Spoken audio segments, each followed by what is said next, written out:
সূরা আবাসা। বিসমিল্লাহির রহমানির রাহিম। পরম করুণাময় অসীম দয়ালু আল্লাহর নামে শুরু করছি। সে মুহাম্মদ ভ্রূকুঞ্চিত ও বিমুখ হলো, কারণ তার নিকট এক অন্ধ এলো। তুমি কি জানো, সে হয়তো পরিশুদ্ধ হতো, অথবা উপদেশ গ্রহণ করত এবং উপদেশ দ্বারা উপকৃত হতো। যে প্রভাবশালী, তুমি তার প্রতি মনোযোগী। সে নিজে পাক না হলে তোমার কোনো অপরাধ নেই।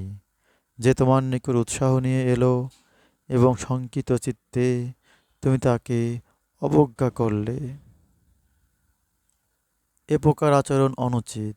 এ উপদেশ বাণী যে ইচ্ছা করবে সে এ স্মরণে রাখবে, তা সম্মানিত লিপিকায় আছে। উন্নত মর্যাদা সম্পন্ন পবিত্র গ্রন্থে তা এরূপ লিপিকারে হাতে আছে, যারা পুত চরিত্র ফ্রেস্তা। হতভাগ্য মানুষ, ধ্বংস হোক সে কত অকৃতজ্ঞ। তিনি ওকে কি হতে সৃষ্টি করেছেন? শুক্র হতে তিনি ওকে সৃষ্টি করেন, পরে ওর বিকাশ করেন, পরে ওর জন্য পথ সহজ করে দেন, তারপর ওর মৃত্যু ঘটান এবং সমাধিস্থ করেন। পরে যখন ইচ্ছা ওকে পুনরুজ্জীবিত করবেন। না, সে এখনো আদিষ্ট কর্ম পুরোপুরি করেনি। মানুষ তার খাদ্যের প্রতি লক্ষ্য করুক। আমি প্রচুর বাড়ি বর্ষণ করি, অতঃপর আমি ভূমি প্রকৃষ্টরূপে বিদীর্ণ করি এবং ওতে আমি শস্য, আঙ্গুর, শাক, সবজি, জয়তুন, খেজুর, বহু বৃক্ষবিশিষ্ট উদ্যানসমূহ, ফল এবং গবাদির খাদ্য উৎপন্ন করি। এ তোমাদের ও তোমাদের পশুদের ভোগের জন্য।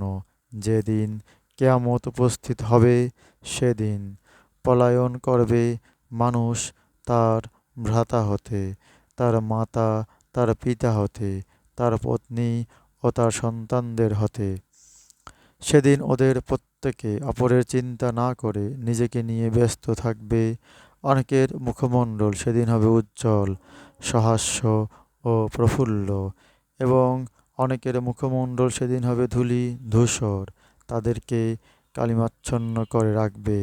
এরাই সত্য প্রত্যাখ্যানকারী ও দুষ্কৃতিকারী। সূরা আবাসা, আয়াত 1 থেকে 42। আল্লাহ পাক, হে আল্লাহ পাক, আমাদের কোরআন বুঝে পড়ার তৌফিক দান করুন। আমিন।